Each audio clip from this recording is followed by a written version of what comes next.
just as a word of advice to parents, in most cases, you're going to still be in that school after the IEP meeting. And you want to maintain your relationships. You want to have as positive a relationship as you possibly can with all the school staff. So whether it's an advocate or an attorney, you want that meeting to be as collaborative as possible. Even if you've had some problems or some things that you don't think have gone right, you want to try and mend those differences rather than exacerbate those differences. Welcome to Tilt Parenting, a podcast featuring interviews and conversations aimed at inspiring, informing, and supporting parents raising differently wired kids. My name is Debbie Reber, and I'm the host of the show. And today we're going to do a deep dive into the subject of advocacy, specifically advocating for our unique learners in school. To talk us through this big subject is former educator and now current special needs advocate Rich Weinfeld. Rich and the 25 educational consultants who work with his Weinfeld Education Group provides direct special education consultation services to families of students with special needs, as well as provides extensive parent and staff training and consults with schools about appropriate programming for students. Before founding the Weinfeld Group, he served as the first full-time coordinator of programs for students who are simultaneously gifted and learning disabled for Montgomery County in Maryland. When I knew Rich was coming onto the show, I reached out on the Tilt Parenting Facebook page and asked for questions you had about advocating for your children in school. Thanks so much to the many of you who sent in great questions. Rich was really generous with his time, and we actually got through just about all of them. Thank you so much. And now here is my conversation with Rich. Hello, Rich. Welcome to the podcast. Thank you. Thank you for having me. Sure. This is such a great topic to talk about for our audience today. And I actually posted in the Tilt Parenting Facebook group that I was going to be speaking with you and asked parents if they had questions about advocating for their child in school. And I got a whole bunch. So we're going to do our best to get through those. But before we get to that, just as a way of getting started, could you just introduce yourself, tell us about who you are and the work that you do and kind of your role in this conversation? I'm glad to. My name again is Rich Weinfeld, and I'm currently the executive director of Weinfeld Education Group. And we are a group of advocates or special education consultants that help families who have children with special needs, help to make sure they have appropriate services and school placements. And we do that by interfacing with the schools and attending meetings with parents and, again, making sure kids are getting what they need. And would you like me to go into my background a little bit? Or, sure. Yeah. Yes, I'm actually in my 44th year as an educator. Started off long ago as an elementary school teacher. Spent 30 years in Montgomery County Public Schools right outside of Washington, D.C. in a variety of positions, mostly in special education, teaching, instructional specialist, some administrative work. Finished my career as the director of programming for Twice Exceptional students, which was a fabulous position. Got to work with really interesting students and their families. And Montgomery County is one of the few public school districts in the country that has special programs for these students. So that was a great experience. Retired from Career One now about 15 years ago and started doing advocacy work, which has led to the development of this wonderful group, Weinfeld Education Group. And also in the process of the past 15 years, I've co-authored 6 books that relate to special needs students, do a lot of training, talks, participation in conferences related to those special needs topics. So that's kind of it in a nutshell. So fascinating. Yeah, I have heard so much about the Montgomery public school system, back when we were living in the Seattle area, when Asher was in early elementary school, and we were kind of looking like, where could we go? And It seems to be this really special, unique circumstance that there's this public school system that actually supports and understands 2E kids. And even back then, it was a term that was it just wasn't as commonly known among educators and even among parents. Yeah, Montgomery County, actually the first programs for Twice Exceptional was called the GTLD, Gifted with Learning Disabilities program, started in the mid-1980s. So quite a long time now. And the programs are still thriving on the elementary, middle, and high school level. And then over the years, there have been other programs specifically targeting other bright students who have what was called Asperger's and now high-functioning autism. So there are some special programs, and then I think a better understanding within the Montgomery County school system than a lot of school systems about the special needs of these students, both on the strength and on the weakness side. So there's a lot of good things happening. How can we get that model duplicated in other schools? I mean, is that part of the work that you're doing, or does Montgomery Public School System train or share their methodologies with other public schools? It is certainly a big part of what I'm doing. My first book was called Smart Kids with Learning Difficulties, and based on that book, I do a lot of training, including going to other school districts to talk to school staffs about what they can be doing, whether it's actually establishing a program, which, frankly doesn't happen very often. It's expensive. It's a big undertaking. But at least what can they be doing for all the individual students that they have in their schools to better meet their needs? So that's a real passion of mine, and I do a lot of consulting, training all over the United States around that topic.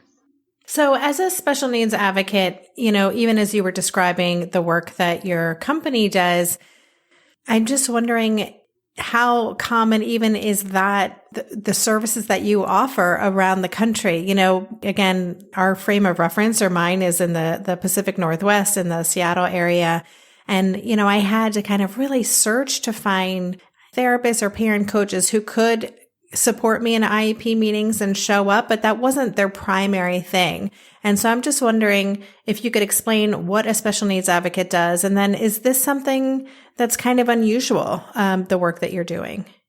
Yeah, maybe I'll start with that. I think it's certainly uneven in how many advocates there are in different places in the United States, certainly more in big cities.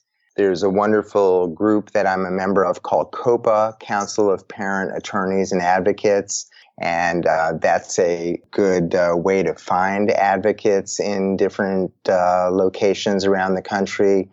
Rights Law, WRIGHTSLAW, has a website with a lot of great information, and also has a Yellow Pages for Kids, which lists different advocates all over the country.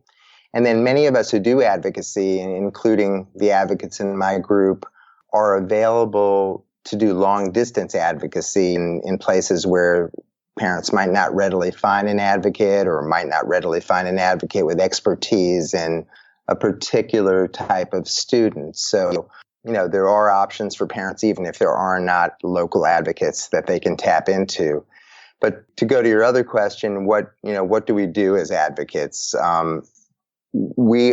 First of all, we are experts in special education, meaning experts both in what the law says, experts in what school options are, experts in what school IEP teams should be doing, and we really work towards collaboration with those teams. So we believe there's good people on the other side of the table, and we are trying to get that team to focus on this one individual child and how we can make a difference for that child so that they're working towards realizing their potential. So to go on with our process, in order to become true experts about the individual child, we do a thorough record review. We always observe the child in the classroom whenever possible. And the only caveat to that is if we're doing long distance advocacy and may not have a chance to go to that location. But we always like to observe the child. We speak with all professionals that are involved to get their different perspectives. And that includes both the professionals in the school, the teachers, the counselors, special educator, also professionals the parents may have involved with the child outside of the school, the therapist, the tutor, the ADHD coach, whoever is involved. We want their perspective. And then finally, we speak to the greatest expert about the child, and that's the parent. So we sit down with the parent after we've gathered all that other information that I described, and we ask additional questions of the parent. We share what we're seeing, what we're thinking is the best way forward, and we come out of that meeting with a plan for what does the child need in terms of an individualized plan, whether it be a 504 or an IEP. Are the services that they need available in their current school? Can we tweak the current plan so it meets the child's needs? Do we need to be looking for a different public program or possibly a different private program, either one that the schools will fund or in some cases the parents will pay for privately? And then I think the most important thing an advocate does, and this is really the crux of our work, is coming to the meetings to make sure that the teams are working in the best interests of the child and are putting the things in place in the plan that will really help the child to realize their potential. How do schools react or respond to your presence in those meetings? Like, as you're describing the work that you do, I was thinking, yeah, you guys are like the A team, the heavies, you bring that extra support and the experts. And do you ever find that there is resistance to hear your perspective, or do you find that schools in general are really open to the expertise that you're bringing to a meeting? It's a great question, and it is, it's a mixed bag, and it requires a lot of skill on the part of the advocate to be accepted by the school. I can say from being on the other side of the table, from being a special ed administrator, teacher, nobody really looks forward to an advocate coming into the meeting because there's fear that the advocate will be demanding, will be adversarial, will accuse the school staff of not doing what they need to do, will scrutinize what they're doing to an extent that it will be uncomfortable. So our job as advocates, at least in Weinfeld Education Group, the way we approach it is we strive to be collaborative. We are going into those meetings not to be adversarial, but to be another member of the team who may have some expertise that others on the team don't have in terms of what interventions may work, what the law says about what needs to be done for the child, what options may be out there. And we're trying to really become one member of that collaborative team working in the best interest of the child and really get that meeting to be a problem-solving meeting that focuses on the best possible plan for the child. So we want to work very hard, to answer your question, very hard to remove that fear, to remove, you use the word heavy. We don't want to be seen as the heavy. We want to be seen as a helpful individual who really is adding to the process. And I'd say by and large, we're successful with that. Certainly not always. And, sometimes we do go up against situations where it does become adversarial, but we absolutely do our best to avoid that. Well, I would imagine that, and tell me if this is incorrect, but that a lot of people reach out to you when they're feeling like they're not getting the answers or the support that they need on their own. So is that correct? Or when is it that you find most people reach out to you in need of an advocate? Yeah, I think we're contacted at every step along the way.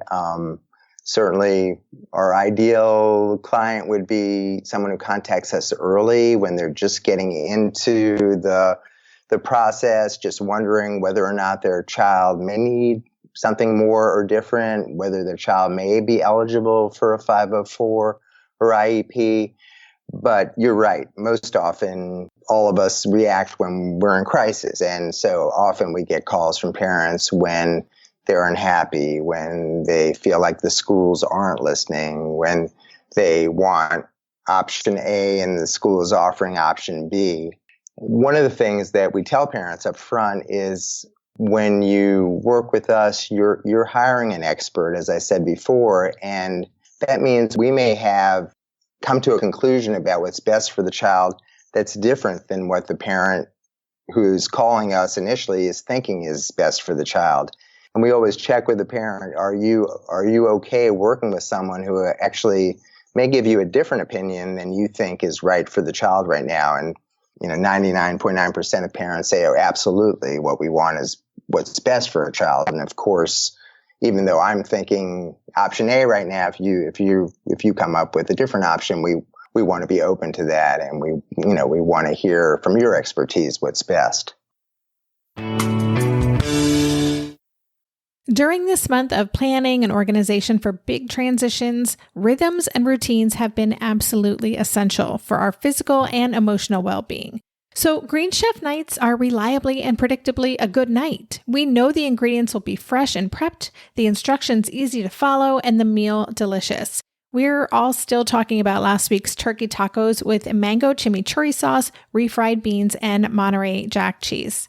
Green Chef contributes to a healthy lifestyle with easy and delicious menus like fresh seasonal salads and grain bowls. And with over 80 weekly meal and market options, plus rotating options to suit a variety of lifestyles, whether Mediterranean, plant-based, calorie-smart, keto, protein-packed, gluten-free, there are always plenty of options to choose from. Whatever you select, you'll get farm-fresh ingredients, organic whole fruits and veggies, and premium proteins, all delivered straight to your door. I love those 4 words. Straight to my door. Oh, and one more thing I love about Green Chef, they have an app, which means it's easy to manage meal preferences and delivery from your phone if you want to. And I, for one, want to. I am in that mode where I'm making the most of little moments like waiting in line at the pharmacy or for the F train to pull into the station to tackle all of those to-dos. So the convenience of an app is key for me. Green Chef has a special offer for Tilt listeners. Go to greenchef.com/tilt50 and use code TILT50 to get 50% off plus 20% off your next 2 months. That's 50% off plus 20% off your next 2 months when you use the code TILT50 at greenchef.com/tilt50.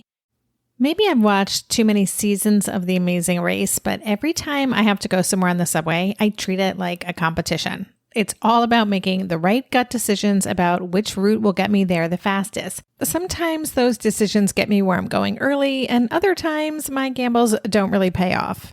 Probiotics can't help with most gut decisions, but if your gut needs a little support, Ritual has your back. Their Synbiotic Plus, a 3-in-1 supplement, has clinically studied prebiotics, probiotics, and a postbiotic to support a balanced gut microbiome. I've been using Synbiotic Plus for about 6 months now, and it's become a core part of my morning routine. I take the mini capsule every morning while making my way through my inbox, whether I'm at home or I'm on the road, because it doesn't need to be refrigerated. And the capsule itself is delayed released, which helps it survive the harsh conditions of the upper GI tract for delivery to the colon, and that's exactly where we want it to go. Ritual invested in a study modeling the human colon, which showed that Synbiotic Plus significantly increased microbial diversity and the growth of beneficial bacteria. There's no more shame in your gut game. Synbiotic Plus and Ritual are here to celebrate, not hide your insides. Get 25% off your first month for a limited time at ritual.com/tilt. Start Ritual or add Synbiotic Plus to your subscription today. That's ritual.com/tilt for 25% off. So you talked about part of your role being aware of what the law requires. And I know that last year, I believe it was maybe 2017 in the US, the Supreme Court had a ruling, Endrew F v. Douglas County School District, specifically about IEPs. Can you tell us a little bit about that decision and how that has impacted your work? Yes, that's a great topic. We were, as advocates for special needs students, we were we were extremely happy with the decision, which came down in March of 2017, and it was a unanimous decision, which was wonderful. And the way I think about that decision is in three major topics. One is progress, one is the unique child, and one is parental input. So I'll talk a little bit about each of those. The main thrust of the decision was about progress. The court made it very clear that progress must be more than de minimis, or, another way to say it is more than minimal progress. Up until that point, there was debate and different decisions across the country about, was it okay for a student to just barely be passing classes or barely be passing a couple of classes? And the Supreme Court was very clear that no, that is not enough, that we must expect greater progress than that. And so that has been a major step forward for students with special needs. So now we as advocates, every step of the way of what we do, we are looking for measurable progress for these students. Related to that is the Supreme Court emphasized the importance of looking at the unique child.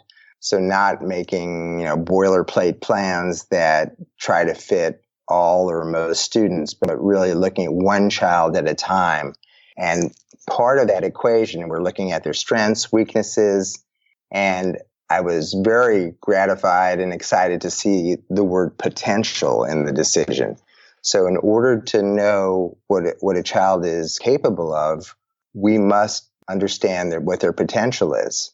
So an appropriate goal, an appropriate level of services, an appropriate expectation of progress for one student is not the same as for another student, because each child has different potential.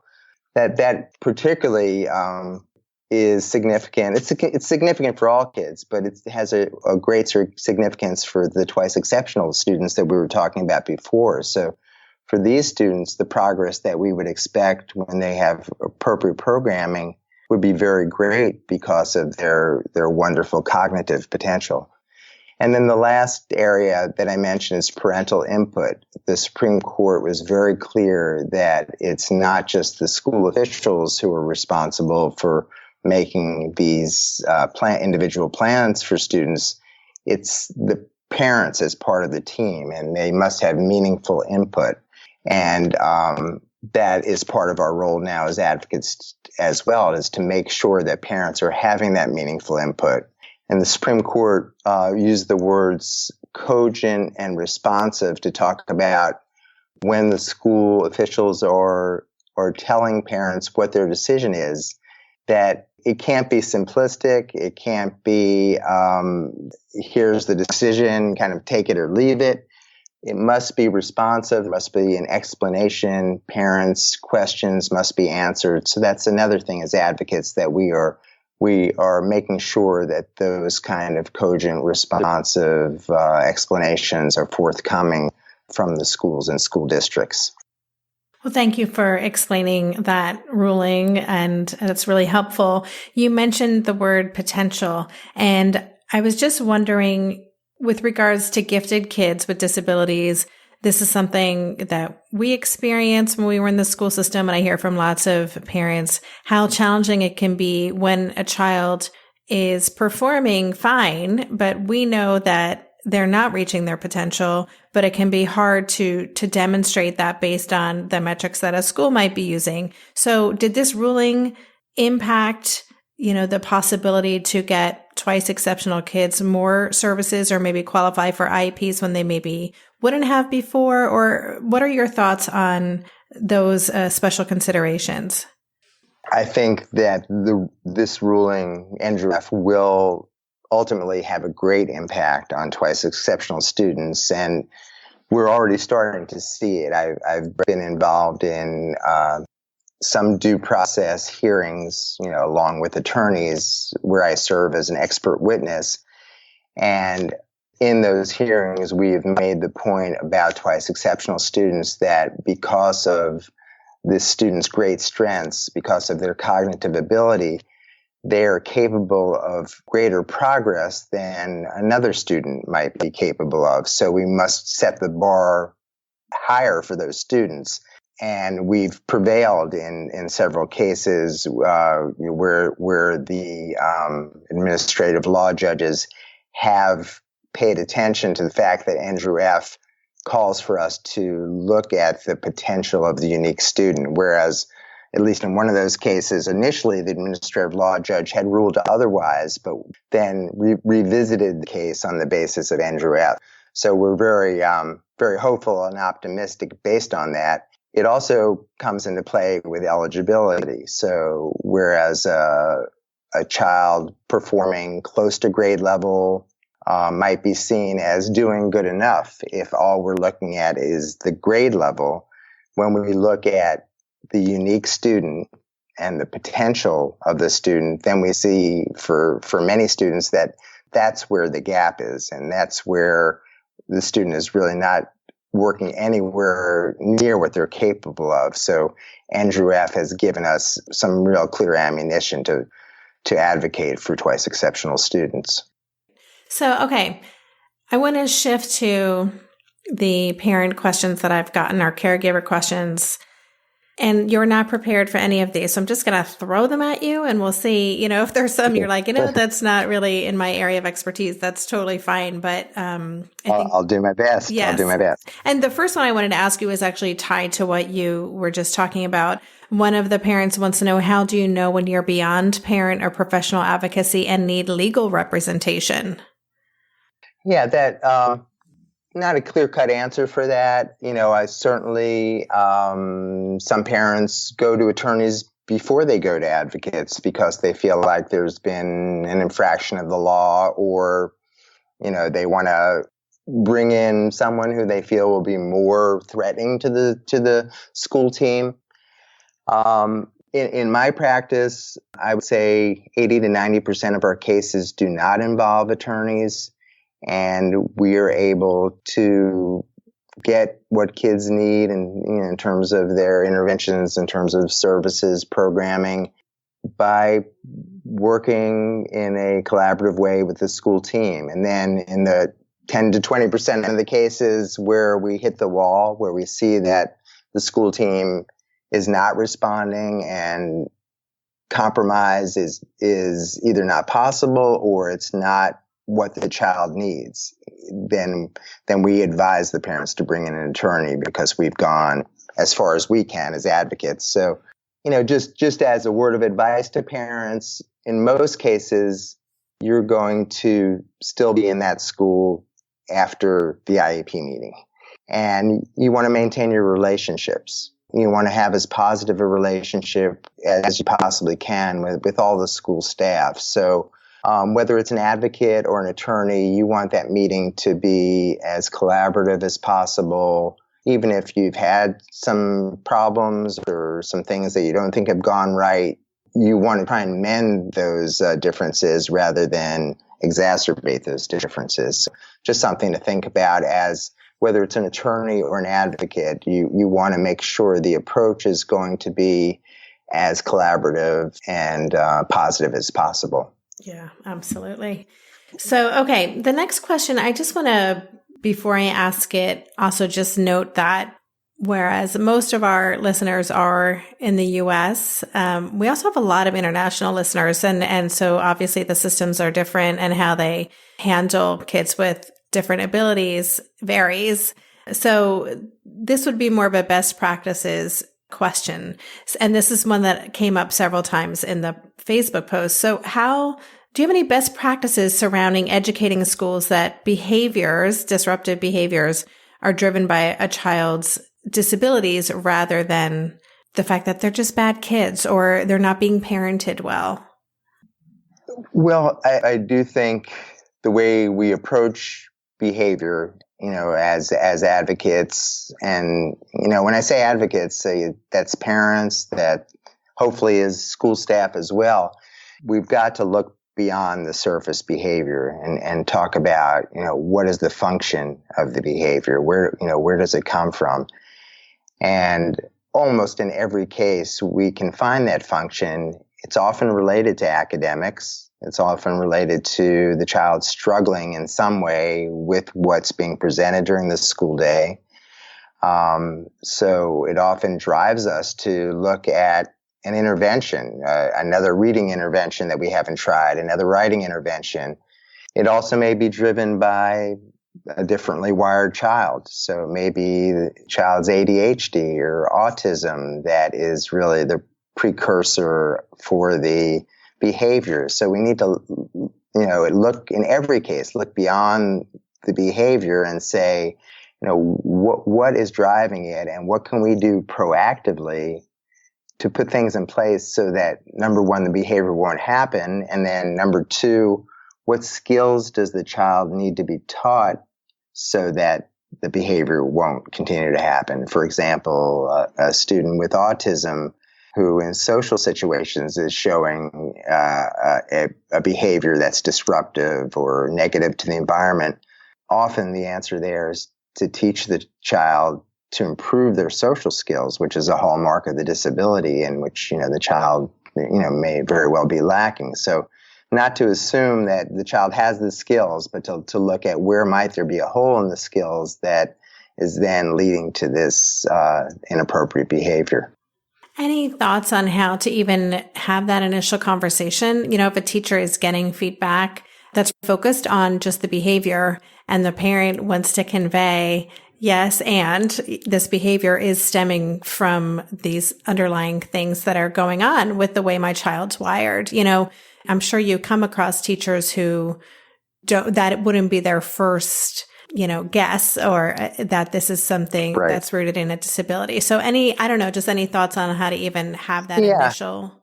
Yeah, I think, it goes back to collaboration. How can parents, first of all, approach the teachers as a partner? So, yes, I'm upset as a parent about this behavior too. Of course, I don't want my child behaving like that. How can we work together to look at, when does the behavior happen? What might be causing it? What can we do different in the environment that might help the child? What skills do they need to learn? Here's some things I've tried at home that, seem to be working. And, might that be something you can try in the classroom? But again, approaching it as a partner rather than an adversary. And I know that's hard to do, especially if you're feel like you're being blamed as a parent or your child's being blamed for the behavior and they shouldn't be. And that also is where an advocate can come in and be helpful. So to have a third person who is a professional, who is an expert, come into the situation, do an observation, and then be able to sit down with the teacher and first of all acknowledge, that I can see how that behavior is very disruptive and how, that would be very frustrating to you as a teacher to have that behavior going on.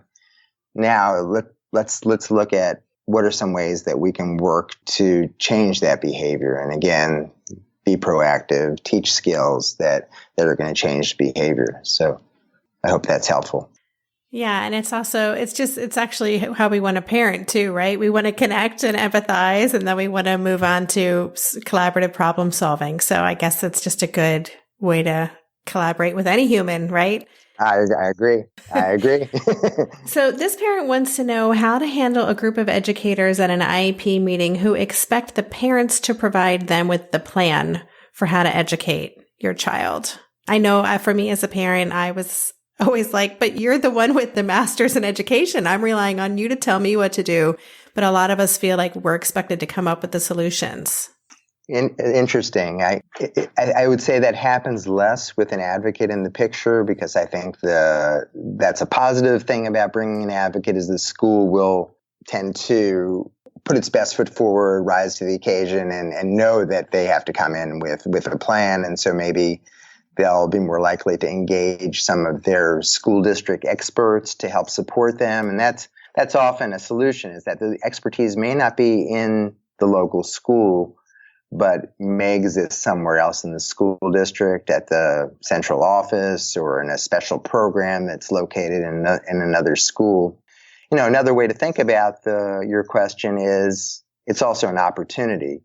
So if the school is asking you for your expertise, that is a chance for you to make suggestions. And, if you feel at a loss to make those suggestions, which I think many parents would, again, that's a chance to reach out to experts, whether it be an advocate or a therapist or behavioral coach, whether they be in your own community or at a distance. But I would jump into that opening and say, I would love to make some suggestions, and here are some suggestions.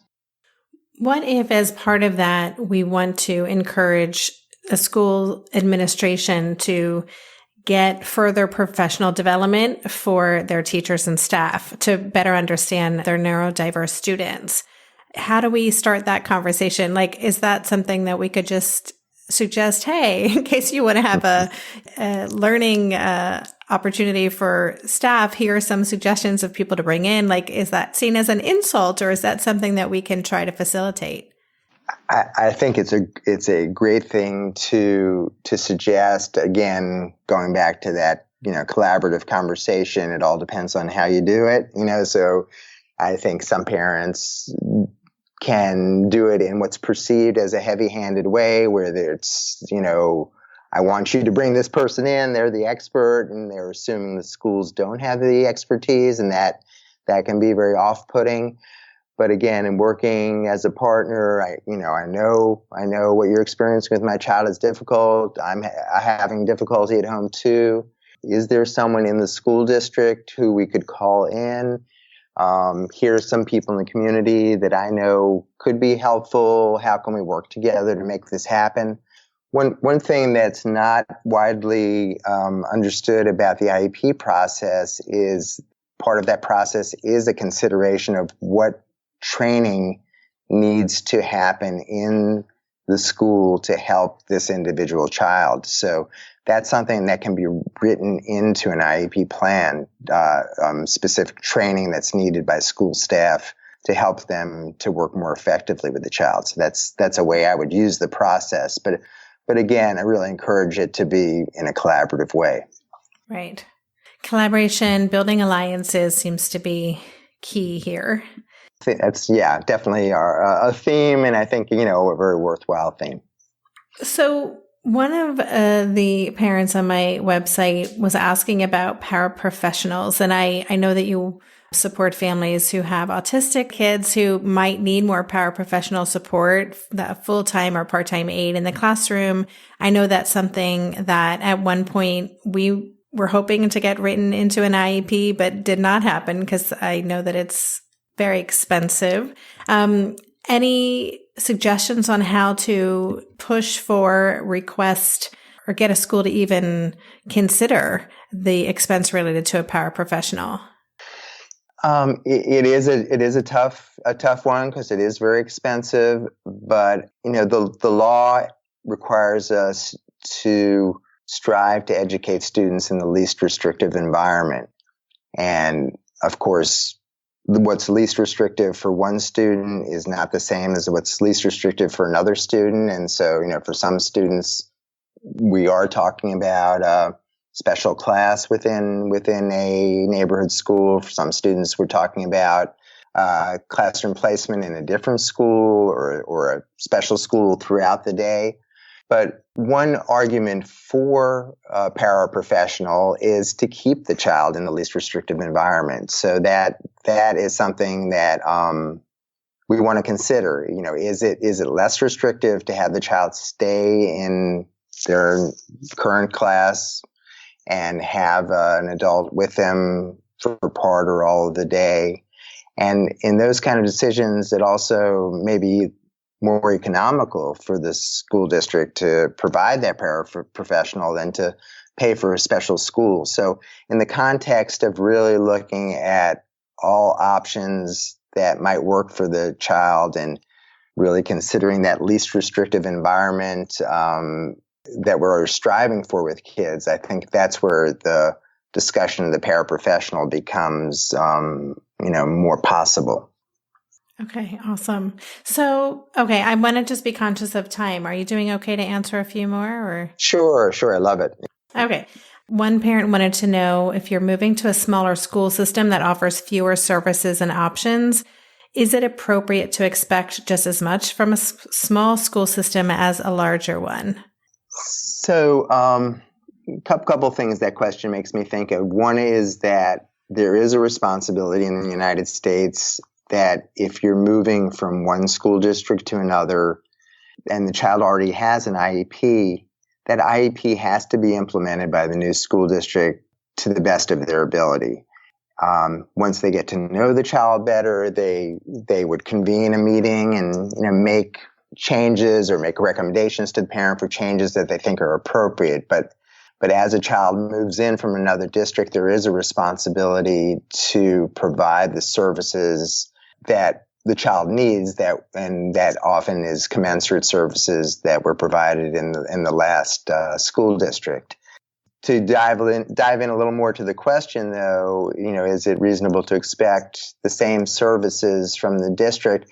It shouldn't be about the district. It should really be about the child, and it also shouldn't be about the services. It should really be about what the child needs, if you follow what I'm saying there. So the goal shouldn't be to get X amount of services. The goal should be to help the child to access his education and make measurable progress and work towards realizing his potential. So that might look differently in different schools. In one school, that might be 45 minutes of speech services, and another school that might be an hour and a half of speech services. And in the school where it's 45 minutes, maybe the counselor is providing some other service that really meets the child's needs and it does not necessarily have to be from a speech pathologist. So I would just encourage parents not to be rigid about thinking about the services, the amount of minutes of service, but more thinking about what's going to work for my child. And that could look differently in different schools. I love that answer. It's kind of like if you're dating somebody new, it's about how you feel dating that person, not how they compare to the other person, right? Good analogy. I don't know why that popped into my head, but there you go. Hey there, it's Debbie. I love making this show and sharing conversations about how to support our awesome neurodivergent kids. I've seen how even one little insight from an interview can spark a big shift in daily life. But I know that raising complex kids can be messy and lonely. And just when we think we figured it out, something comes up that boots us right back to feeling overwhelmed and stuck. That's why I've poured everything into creating a way for parents like us navigating complex parenting journeys to join together and chart a path that feels positive, hopeful, and doable. It's the brand new Differently Wired Club experience.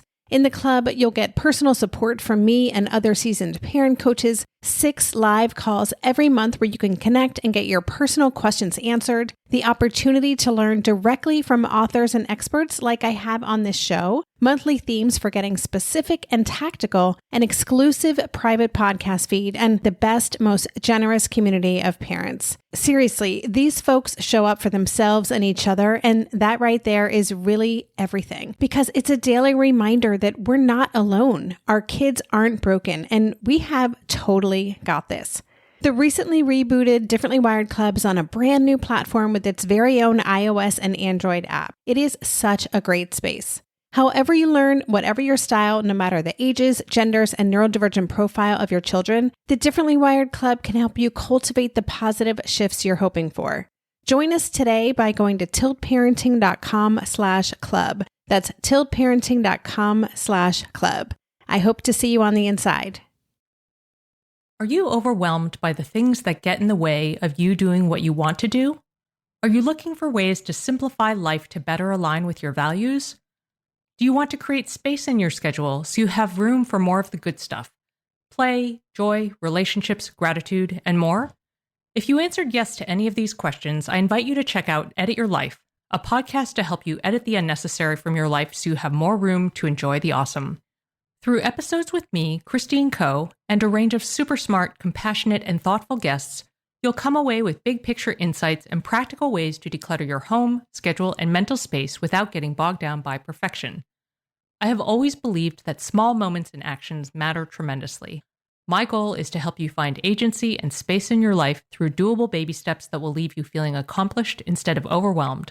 Check out Edit Your Life wherever you enjoy your podcasts.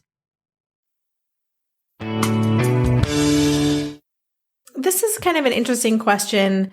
Just curious to hear your take on it. How do you get the school to take responsibility for the child's daily meltdowns after leaving school due to having no downtime? They wrote that school refused an IEP due to straight A's and basically said that what happens outside the school is not their responsibility.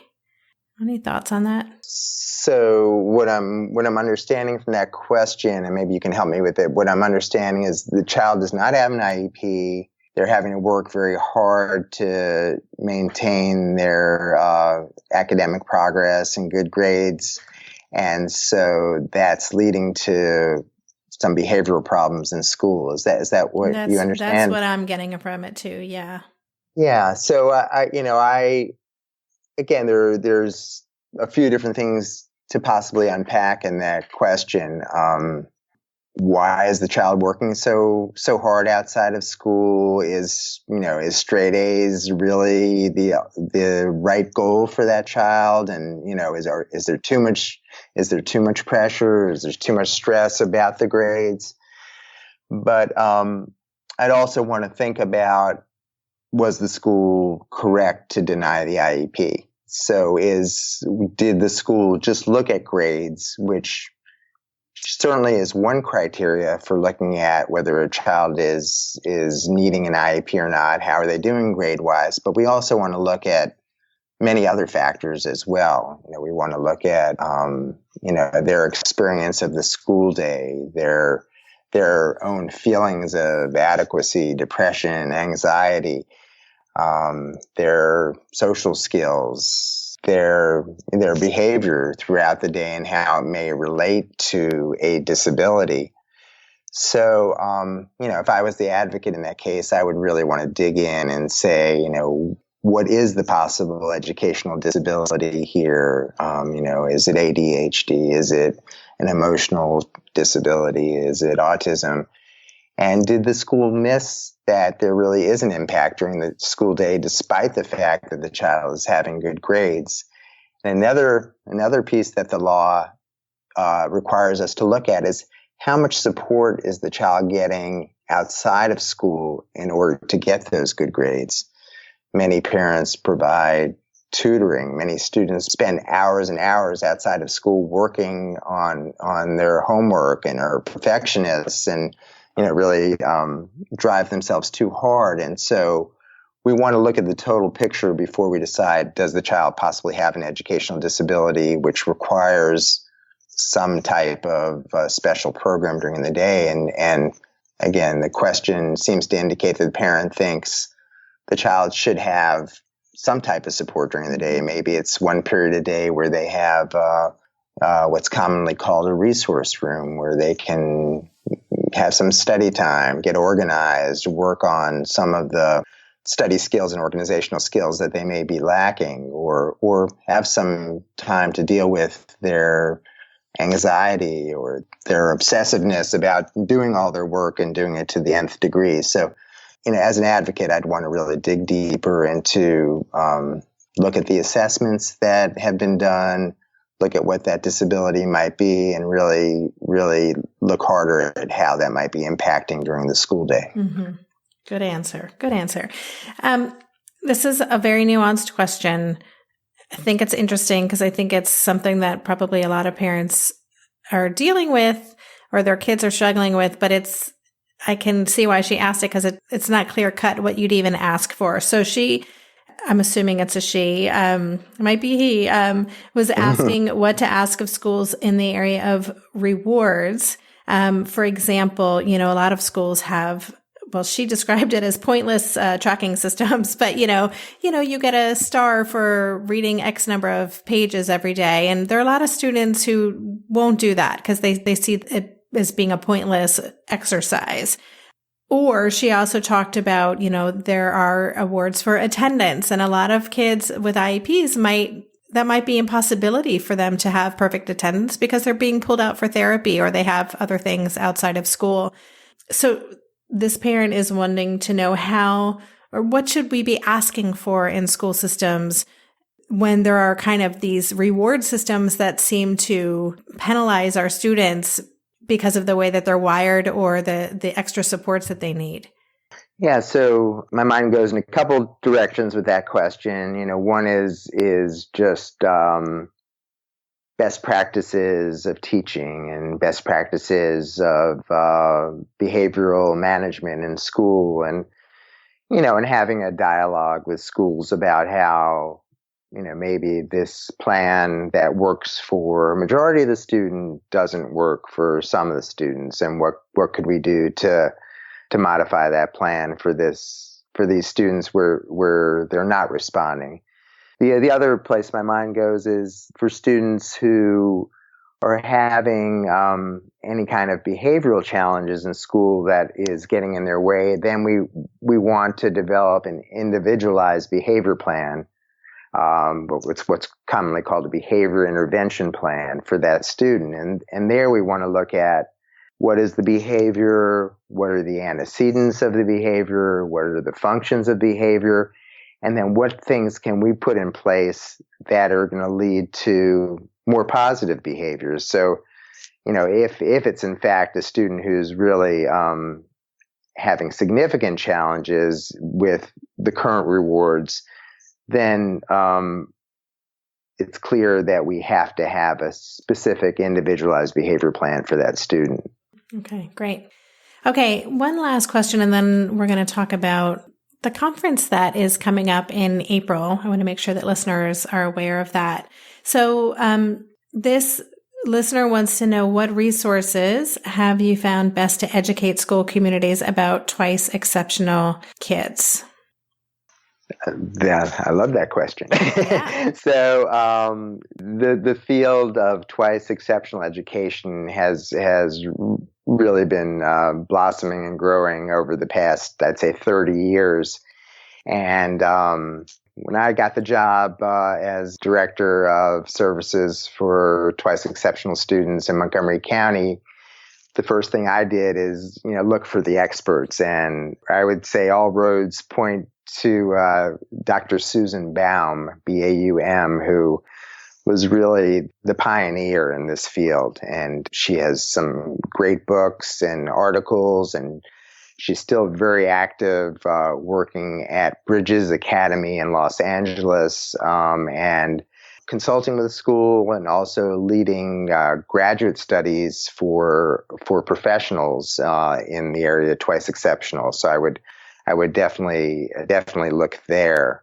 There is a wonderful national organization that I used to be on the board of called Aegis, A-E-G-U-S, which holds conferences. The members also publish great information, books, articles about twice exceptional students.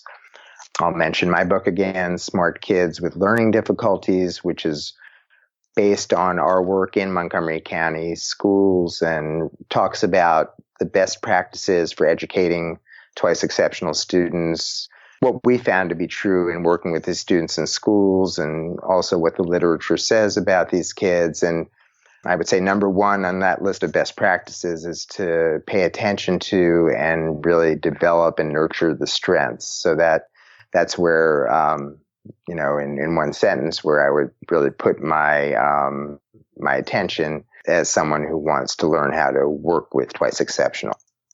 All right. Thank you for those resources. And I will have them all in the show notes pages.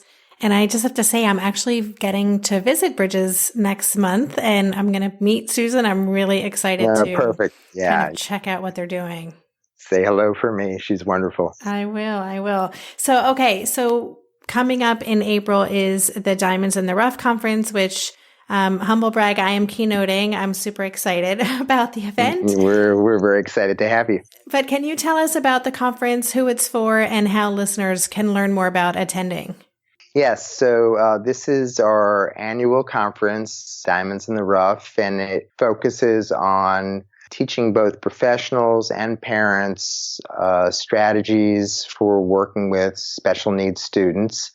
And it's also a wonderful networking opportunity. Come together with other parents, other professionals. There will be a wonderful exhibit hall with special schools that serve these students with a variety of different kinds of special services for working with these students.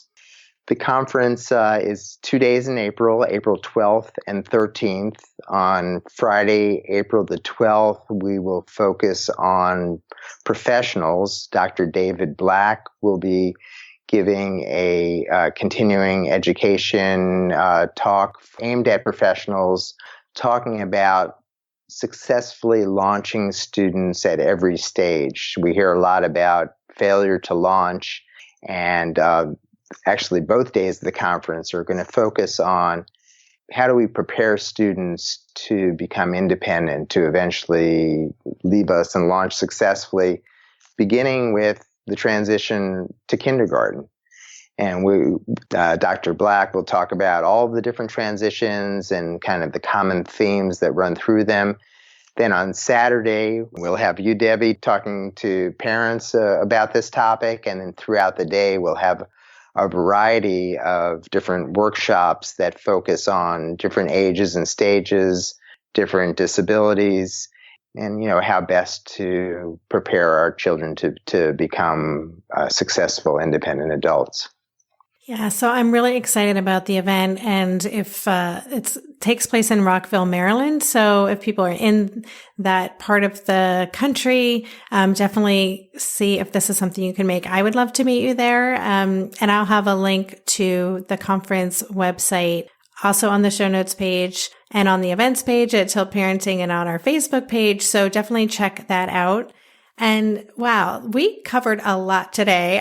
Thank you for sticking with me and allowing me to bombard you with all of these random questions, but it's so helpful. And I think these are the kinds of things like we all are dealing with in our own homes. And it's so nice to just hear this expert feedback. And you have so much experience in this area. It's super helpful. So thank you so much for sharing today. I loved being here, and if I can just point out one other resource real quickly, if folks would like to visit our website, it's weinfeldedukationgroup.com, and one of the things you'll see there is we've developed a graduate level course. It's an online course that people can take self-paced that really hits on the topics that we were talking about today, how to be an effective advocate, how the IEP is developed, the 504 is developed, how to work collaboratively with teams. So I hope your listeners will consider that as well. Awesome. Well, thank you. Thank you again for the time today. And I look forward to seeing you in person next month. I look forward to it too. And thanks again for having me today. You've been listening to the Tilt Parenting Podcast. For the show notes for this episode, visit tiltparenting.com/podcast and search for this conversation. If you like what you heard on today's episode, I would be grateful if you could take a minute to head over to Apple Podcasts and leave a rating or a review. Thank you so much for helping us stay visible so people who would benefit from the show can easily find it. If you want to support the show and help me cover the cost of production, please consider joining my Patreon campaign. To support the show, just visit patreon.com/tiltparenting. Lastly, if you aren't already part of the online community at Tilt, I invite you to sign up at tiltparenting.com on the box in the bottom where it says Join the Revolution. Every Thursday, I send out a short email with a quick note from me, a link to that week's podcast episode, and links to 5 stories from the news that week that are relevant to parents like us. Again, you can sign up and learn more about Tilt at www.tiltparenting.com. If you're a parent, I invite you to join us at the Mindful Mama podcast, where it's all about becoming a less irritable, more joyful parent. With sometimes hilarious and always thought-provoking experts and friends, at Mindful Mama, we know that you cannot give what you do not have. And when you have calm and peace within, then you can give it to your children. I'm Hunter Clark Fields, and I can't wait to see you there. Listen in to the Mindful Mama podcast.